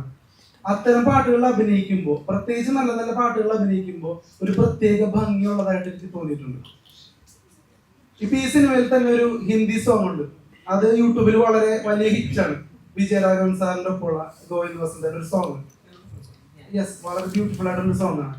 ഈ മ്യൂസിക് വരുമ്പോ, പാട്ട് വരുമ്പോ ഇത്രത്തോളം മനോഹരമായിട്ട് അഭിനയിക്കാൻ പറ്റുന്നത് മ്യൂസിക്കിനോട് പ്രത്യേകിച്ച് എന്തെങ്കിലും താല്പര്യമുള്ളതുകൊണ്ടാണോ? ഇല്ലല്ലോ. അഫ്കോഴ്സ് പാട്ട് എന്ന് പറയുന്നത് ചെറുതിലെ ഞാൻ 4 കൊല്ലം കർണാട്ടിക് മ്യൂസിക് പഠിച്ചതാണ് ഞാൻ. സോ നാച്ചുറലി ചെറുതിൽ മുതൽ എനിക്ക് മ്യൂസിക്കിനോട് വലിയ താല്പര്യമൊക്കെ ഉണ്ടായിരുന്നു. അതിനേക്കാളും കുറച്ച് താല്പര്യം കൂടുതൽ ഡാൻസിനോട് ഉണ്ടായിരുന്നുകൊണ്ട് എല്ലാം ഒരുമിച്ച് കൊണ്ടുപോകാൻ പറ്റാത്തതുകൊണ്ട് ഞാൻ ഡാൻസിലായിരുന്നു കൂടുതൽ കോൺസെൻട്രേറ്റ് ചെയ്തത്. പക്ഷെ അതിനുശേഷം കുറെ പാട്ടുകൾ എനിക്ക് അത് ഹെൽപ്പ് ചെയ്തു അഭിനയിക്കുമ്പോഴൊക്കെ. പക്ഷെ ആക്ച്വലി മോശം നമ്മൾ പാട്ടൊന്നും വെച്ചിട്ടല്ല ആ ഷോർട്സ് എടുത്തത്. പാട്ട് അതിന് ശേഷമാണ് വന്നത്. എനിക്ക് തോന്നുന്നു ഗോവിന്ദ് എന്റെ എക്സ്പ്രഷൻ കണ്ടിട്ടായിരിക്കും ആ പാട്ട് ഉണ്ടാക്കിയത്. ആ പാട്ട് ആക്ച്വലി ഒരു ഒപ്പന പാട്ട് എന്നുള്ള രീതിയിലായിരുന്നു ആദ്യം നമുക്ക് കൺസീവ് ചെയ്തിരുന്നത്. അതുകൊണ്ട് പ്ലേ ചെയ്തിരുന്ന ഒപ്പന പാട്ടായിട്ടായിരുന്നു. പിന്നെ അതിന് ഫുട്ടേജ് കണ്ടപ്പോൾ എനിക്ക് ഭയങ്കര ഇമ്പാക്ട്ഫുൾ ആയിട്ടുള്ള ഫുട്ടേജ് ആയിട്ട് തോന്നുന്നു. അപ്പൊ അത് ഒപ്പന പാട്ടിൽ ഒതുക്കാതെ ഒരു പ്രോപ്പർ സോങ് ആക്കാനുള്ള ഒരു സിറ്റുവേഷൻ ഉണ്ടെന്ന് ഞങ്ങൾ ഡിസ്കസ് ചെയ്യും. അത് പിന്നെ അത് ഹിന്ദി പാട്ടായി വരിക ചെയ്യും. വളരെ ഒരു ബ്യൂട്ടിഫുൾ സോങ്. ഇൻഫാക്ട് നമ്മൾ കുറെ വീഡിയോസും കണ്ടു. ഒത്തിരി പേര് ദേ ഹാവ് ലൈക്ക് റിയൽ ലൈഫിൽ അവര് അതിനെ ഉൾക്കൊണ്ട് ആ ഒരു നല്ല ഭംഗിയുള്ള പാട്ടാണെന്ന് പറഞ്ഞിട്ട് ഹൗ ദേ റിയലി ആ മീനിങ് ഒക്കെ എന്താ പറയാ അവർക്ക് ഇഷ്ടപ്പെട്ട് ചെയ്തിട്ടുണ്ട് ആ വീഡിയോസ് ഒക്കെ. സോ സത്യം പറഞ്ഞാൽ ഞാൻ ആ സമയത്ത് ഷോർട്സ് മോണ്ടാജ് പോലെ എടുത്തിട്ടേ ഉള്ളൂ ഡയറക്ടർ. ഞങ്ങളുടെ അടുത്ത് ഈ മഴ ഉണ്ടാവും, ഇങ്ങനെ ഇറങ്ങണം, ഇങ്ങനെ അത്രയും സ്നേഹം ഉണ്ടായിരുന്ന ഇങ്ങനെ ഉണ്ടാവുന്ന ഒരു കപ്പിളാണ്. സോ ആ ഒരു ഇതേവരെ മഴ കണ്ടിട്ടില്ല, ഞാൻ കുറെ കാലമായി മറ്റേ മരുഭൂമിയിലൊക്കെ വർക്ക് ചെയ്ത ആളാണ്. അങ്ങനെയൊക്കെ എക്സ്പ്ലെയിൻ ചെയ്തിട്ടാണ് മഴ വരുമ്പോ കുറെ മാറ്റി അങ്ങനെ ചെറിയ സംഭവങ്ങളൊക്കെ ഞങ്ങളുടെ കുറെ എന്താ പറയാ ജസ്റ്റ് ഞങ്ങൾ ആസ് സീനിയർ ആക്ടേഴ്സ് എന്നാണോ എന്താണെന്നറിയില്ല, കുറെ ഐ മീൻ ഒരു മോണ്ടാജ് പോലെ എടുത്ത സോങ് ആണ്. ബട്ട് അതർവൈസ് സോങ്സില് ഞാൻ ആദ്യ ദിവസം തന്നെ പോലത്തെ പാട്ടുകളൊക്കെ വരുമ്പോൾ വീണയൊക്കെ വായിക്കുമ്പോൾ അത് I tried my best to see that ആ ഒരു കറക്റ്റ് ഇതിൽ നമ്മൾ ഫിംഗേഴ്സ് മൂവ് ചെയ്യുന്നുണ്ട്. കാരണം മറ്റേ ഹൈ സൂതി വരുമ്പോൾ നമ്മൾ അങ്ങോട്ട് പോയിടാതെ ഇങ്ങോട്ട് നോക്കണം എന്നൊക്കെ. പക്ഷെ ചില സമയത്ത് അത് പടം വരുമ്പോ അത് വേറെ മ്യൂസിക് ആയിരിക്കും ഇടുന്നത്, അപ്പോൾ തിരിഞ്ഞു പോകും. പക്ഷെ എനിക്ക് ഭയങ്കര ഇഷ്ടമാണ് music. So may be that project. Vishnu ബ്രോന്റെ ഒരു ഇന്റർവ്യൂല് മാം ഒരു പാട്ട് പാടി കേട്ടിരുന്നു, ഒരു ഹിന്ദി സോങ്. ഒരു പാട്ട് ഞാൻ ഈ അടുത്ത് കണ്ടതാണ്. ഒരു പാട്ട് പാടില്ലേ? അതെ മാം ഒരു പാട്ട്. അതെ അതെ അതെ മാം ഒരു പാട്ട് പാടാവോ? ഒരു പാട്ട് ഈ പടത്തിൽ തന്നെ ഒരു പാട്ട് പാടാം. മറ്റേ ഹിന്ദി പാട്ട് അല്ല, ഈ പടത്തിൽ നല്ല ദാസ്താൻ മാമോട് ചേർന്നൊരു പാട്ട്.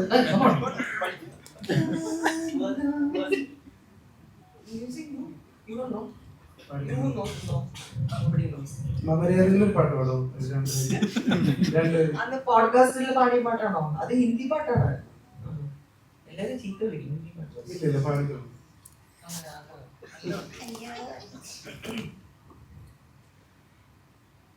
लग जा गले की फिर हंसी रात हो न हो,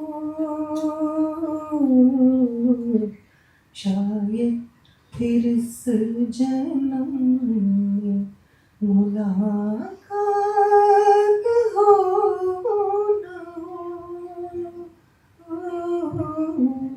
लग जा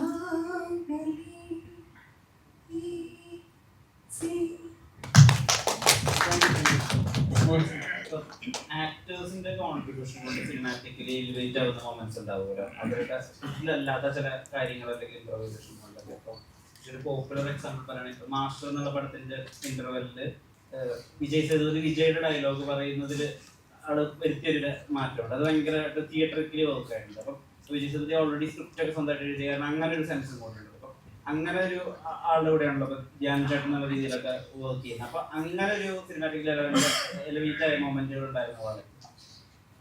നേരത്തെയൊക്കെ ധ്യാൻ സംസാരിക്കുമ്പോഴും ലുക്ക് സംസാരിക്കുമ്പോഴൊക്കെ പറഞ്ഞു ഡയറക്ടർ പറയുന്നതിന്റെ അപ്പുറത്തേക്ക് ഒന്നും ചെയ്തിട്ടില്ല എന്നുള്ളത്. ആക്ച്വലി ഇവരുടെ അടുത്ത് എനിക്ക് പറയേണ്ടി വന്നിട്ടില്ല എന്നുള്ളതാണ് അതിന്റെ യാഥാർത്ഥ്യം. ധ്യാൻ ഫസ്റ്റ് ഷോട്ട് വെക്കുന്നു, ധ്യാൻ സാധനം തരുമ്പോൾ ഞാൻ കൺഫ്യൂസ്ഡ് ആവണം. എനിക്ക് വേണ്ടതിനേക്കാൾ മുകളിലാണ് ധ്യാൻ തന്നിട്ടുള്ളത്. അപ്പൊ ഞാൻ കൺഫ്യൂസ്ഡ് ആയി, ഞാൻ ഇതാണോ എനിക്ക് വേണ്ടത്. ഞാൻ വീണ്ടും റീടേക്ക് എടുക്കുന്നു, പക്ഷെ ധ്യാൻ ഫസ്റ്റ് തന്നതായിരുന്നു എനിക്ക് വേണ്ടിയിരുന്നത്. അപ്പോൾ ധ്യാൻ പറയുന്നു ഞാൻ പറഞ്ഞതാണ് ചെയ്തിട്ടുള്ളത് എന്നുള്ളത്, പക്ഷെ എനിക്ക് ധ്യാൻ തന്നതാണ് ഈ സിനിമയിൽ മുഴുവൻ നമ്മൾ കണ്ടിട്ടുള്ളത്. അതുകൊണ്ട് തന്നെയാണ് 2 ദിവസം കഴിഞ്ഞപ്പോൾ ഞാൻ ധ്യാനോട് പോയി ചോദിച്ചിരുന്നു, ഇത്രയും പൊട്ടൻഷ്യൽ ഉണ്ടായിട്ടും എന്തിനാണ് ബ്രോ എന്നുള്ള രീതിയിൽ ചോദിച്ചിട്ടുണ്ടായിരുന്നു. അപ്പോൾ അത്രയധികം ഞാൻ ഈ ഗോവിന്ദനോട് ഇതിനിടയിൽ ഞാൻ സംസാരിച്ചിട്ടുണ്ടായിരുന്നു. എനിക്ക് പേടിയായിരുന്നു ധ്യാനിന്റെ ഈ നെഗറ്റീവ് ഷെയ്ഡ് മാറിയിട്ട് ആളുകൾ പ്രകാശൻ പറക്കട്ടെ എന്ന് പറയുന്ന ഒരു സീക്വൻസ് പടത്തിൽ ചെറിയ സീക്വൻസിൽ മാത്രമാണ് ചെറുതായിട്ടെങ്കിലും ഞാൻ ചേട്ടൻ വില്ലനിസം ഒക്കെ ചെയ്തിട്ടുള്ളത്. അതല്ലാതെ ഇപ്പോൾ യൂട്യൂബ് സ്പേസിലായാലും എല്ലാ സ്ഥലത്തായാലും ഹാപ്പി ആയിട്ടേ കണ്ടിട്ടുള്ളൂ. ഹാപ്പി സ്പേസ് ആണ് അവിടെ കൊടുക്കുന്നത്.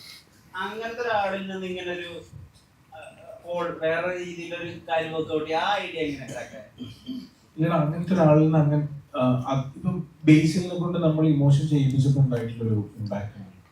അത് തന്നെയാണ് റിഫ്ലക്ട് ചെയ്യുക. ശരിക്കും പറഞ്ഞാൽ നമ്മൾ വളരെ ഡൗൺ ടു എർത്ത് ആയിട്ട് നിൽക്കുന്ന ഒരു മനുഷ്യൻ അഗ്രസീവ് ആയി കഴിഞ്ഞാൽ എത്രമാത്രം ഉണ്ടാവും. അത് തന്നെയുള്ളൂ അതിൻ്റെ ഒരു. ശാന്തി കൃഷ്ണനോട് ഒരു ചോദ്യമാണ്, ഇത് പൊതുസമൂഹത്തിൽ ചോദിക്കാന്ന് കരുതി. കാരണം ഇപ്പം നവരാത്രി ആഘോഷങ്ങൾ നടക്കുകയാണ് കൊല്ലൂർ മൂകാംബിക ക്ഷേത്രത്തിൽ. അപ്പം അവിടെ ചെന്ന മാധ്യമപ്രവർത്തകരും മലയാളികളും ഒക്കെ കാണുന്നത് അവിടുത്തെ ക്ഷേത്ര മണ്ഡപത്തില് മാമിന്റെ ഫോട്ടോ, ഡോക്ടർ വസുന്ധര ദേവി സൗത്ത് ഇന്ത്യൻ പ്ലേബാക്ക് സിംഗറിന്റെ പരിപാടി വൈകിട്ട് 7 മണിക്ക് നടക്കുന്ന ഒരു ബോർഡ് കണ്ടു. അപ്പൊ ഞാൻ അവിടെ ചെന്നപ്പോഴേക്കും സ്വാഭാവികമായിട്ടും ശാന്തി മാം ഇവിടെ പേര് മാറ്റി വസുന്ധര ദേവിയാണോ, 7 മണിക്ക് പരിപാടിയുണ്ട്, ആൾക്കാരൊക്കെ കൂടി നേരത്തെ 5 മണിക്ക് അവിടെ കസേരയിലൊക്കെ പിടിച്ചിരിക്കുന്നുണ്ട്. എന്താണ് സംഭവം? അവിടെ പാടാൻ ആരും വന്നില്ല. എന്തായിരുന്നു ആ സംഭവം?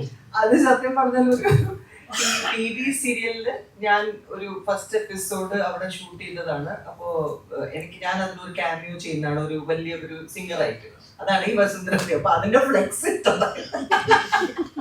അത് പിന്നീട് പ്രൊഡ്യൂസർ അതിനെ അവർക്ക് വേഗം ടെക്സ്റ്റ്, മാം നിങ്ങളുടെ ഫ്ലെക്സ് ഉണ്ട്, വസുന്ധര പേര് കേട്ടിട്ടുണ്ട്. ഞാൻ പറഞ്ഞു വസുന്ധര അത് ഫ്ലെക്സിലെ എത്ര പേരാണ്, അവരത് മാറ്റിയിട്ടില്ല ഷോർട്ട് എടുത്ത് കഴിഞ്ഞിട്ട് എന്ന് പറഞ്ഞിട്ട്. വേറെ ഒന്നുമല്ല.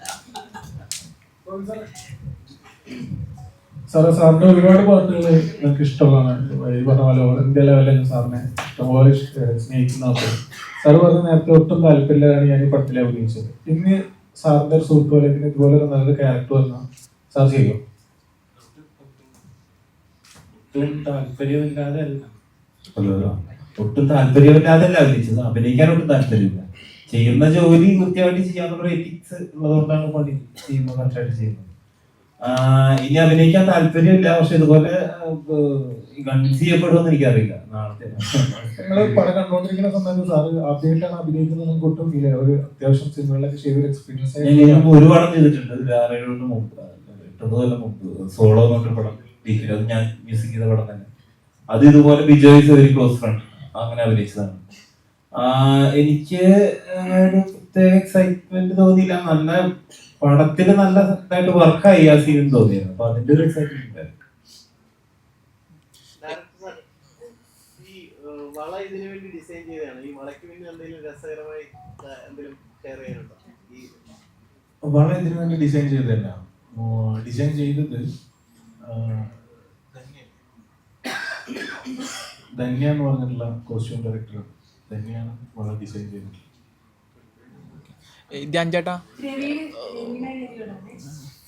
ഒരുപാട് പേർക്ക് ശബ്ദം കൊടുത്തിട്ടുണ്ട് സിനിമകളിൽ. അപ്പൊ ആദ്യമായിട്ടാണ് സ്വന്തം ശബ്ദത്തിൽ വളയിൽ അഭിനയിക്കുന്നത്. ആ എക്സ്പീരിയൻസ് എങ്ങനെയുണ്ടായിരുന്നു? പിന്നെ ഫേമസ് ആയിട്ടുള്ള 1-2 ശബ്ദങ്ങൾ ഇമിറ്റേറ്റ് ചെയ്യാവും. അതിനെ കൊടുത്തതിൽ ഇഷ്ടപ്പെട്ട ഏതെങ്കിലും മനസ്സിലുണ്ടായിരുന്നു? എനിക്ക് അമ്മയ്ക്കുള്ള പ്രശ്നം ഡയലോഗ്സ് അങ്ങനെ ഓർത്ത് വെക്കാറില്ല. ഒരു സീൻ കഴിഞ്ഞാൽ പിന്നെ അത് മറന്നാലേ അടുത്തതിലേക്ക് പോകാൻ പറ്റൂ. സോ ഒരു ദിവസത്തിൽ തന്നെ ഡബിങ് ചെയ്യാം.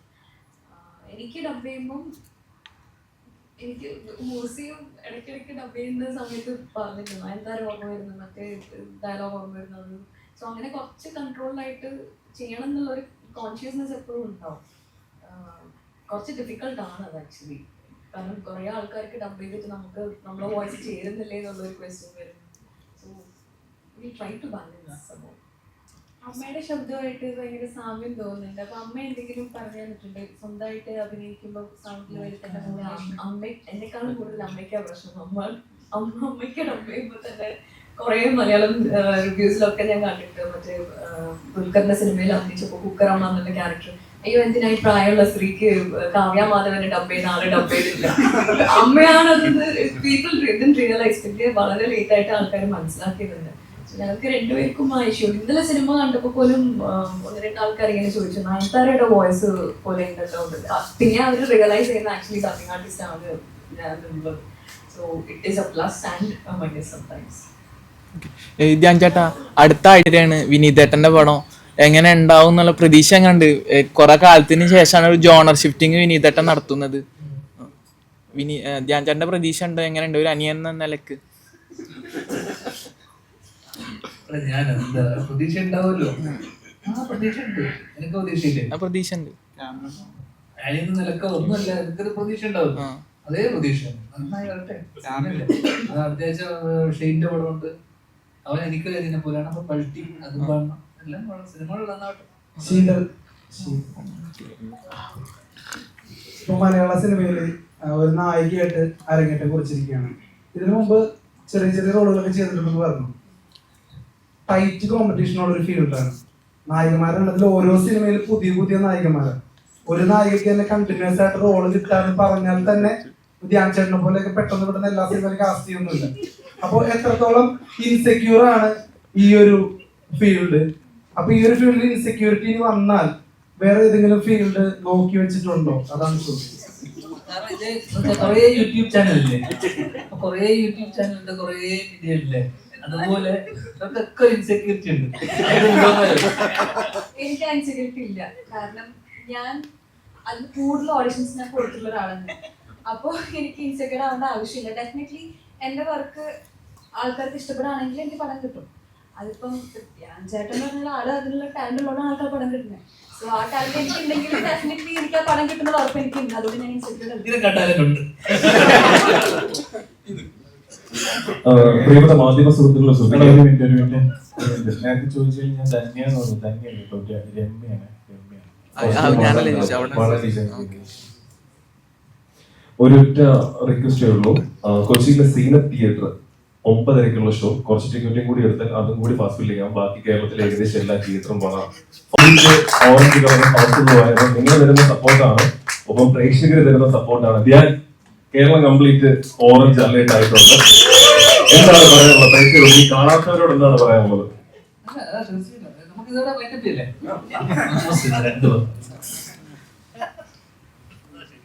ഇതും കൂടെ കേട്ടോ ഭയങ്കര സന്തോഷം തോന്നുന്നു.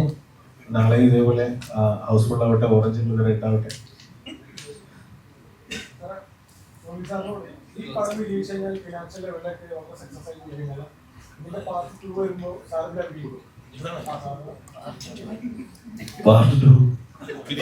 പാർട്ട് 2 എന്റെ ആവശ്യമില്ലെന്നുണ്ടെങ്കിൽ ഞാൻ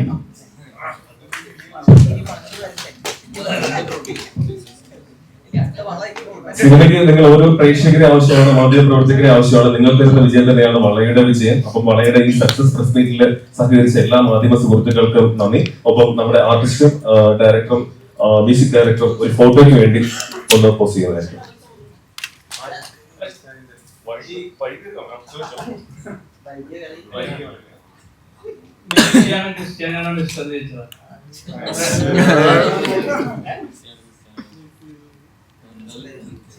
അത് ഭയങ്കര ടഫ് ചോദ്യമാണ്. ഒന്ന് മോഹൻലാലാണോ മമ്മൂട്ടിയാണോ ചോദിക്കുന്ന പോലെയാണ് ആ ചോദ്യം.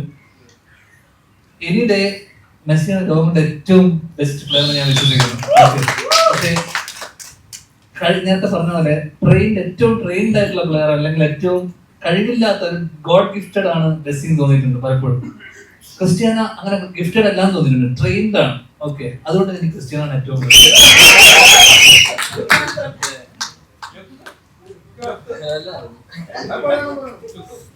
എനിക്ക് നെയ്മറാണ് ഇഷ്ടം. ചോദിച്ചില്ല.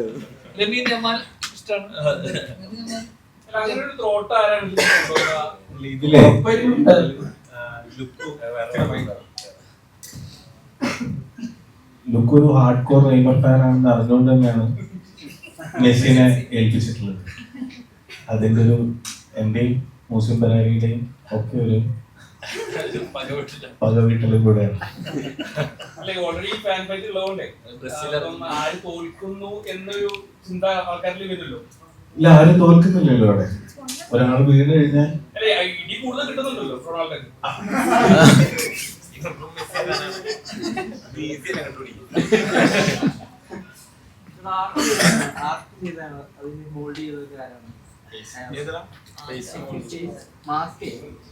നമ്മുടെ production designer, art director Harshan നക്കോത്തുന്നു.